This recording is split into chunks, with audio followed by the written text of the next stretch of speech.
അന്താരാഷ്ട്ര ആംഗ്യഭാഷാ ദിനം September 23.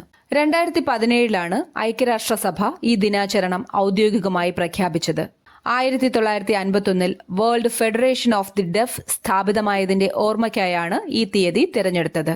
Indian ആംഗ്യഭാഷയെ പ്രോത്സാഹിപ്പിക്കുന്നതിനായി പ്രവർത്തിക്കുന്ന കേന്ദ്ര സർക്കാർ സ്ഥാപനമാണ് Indian sign language research and training centre.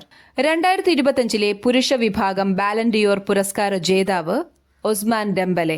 ഫ്രാൻസിന്റെയും Paris Saint Germain ക്ലബിന്റെയും കളിക്കാരനാണ് ഒസ്മാൻ ഡെംബലെ. ഫ്രഞ്ച് ഫുട്ബോൾ മാഗസീനായ ഫ്രാൻസ് ഫുട്ബോൾ ആണ് 1956 മുതൽ ഈ പുരസ്കാരം നൽകുന്നത്.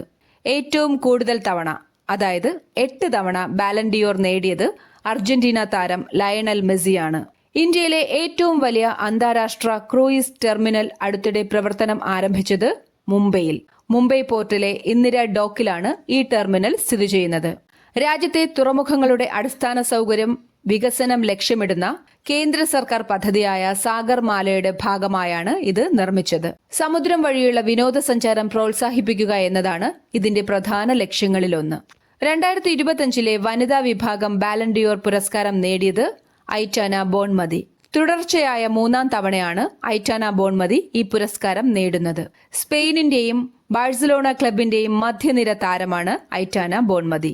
കേരളത്തിലെ ആദ്യത്തെ സിനിമാ ടൂറിസം പദ്ധതിയായി വികസിപ്പിക്കുന്ന കിരീടം പാലം ഏതു ജില്ലയിലാണ്? തിരുവനന്തപുരം. 1989 പുറത്തിറങ്ങിയ കിരീടം എന്ന മലയാള സിനിമയുടെ പേരിലാണ് ഈ പാലം പ്രശസ്തമായത്. ഒരു സ്ഥലത്തിന്റെ പ്രശസ്തിക്ക് കാരണമായ സിനിമയെ അടിസ്ഥാനമാക്കി അവിടേക്ക് വിനോദസഞ്ചാരികളെ ആകർഷിക്കുന്നതിനെയാണ് സിനിമാ ടൂറിസം എന്ന് പറയുന്നത്.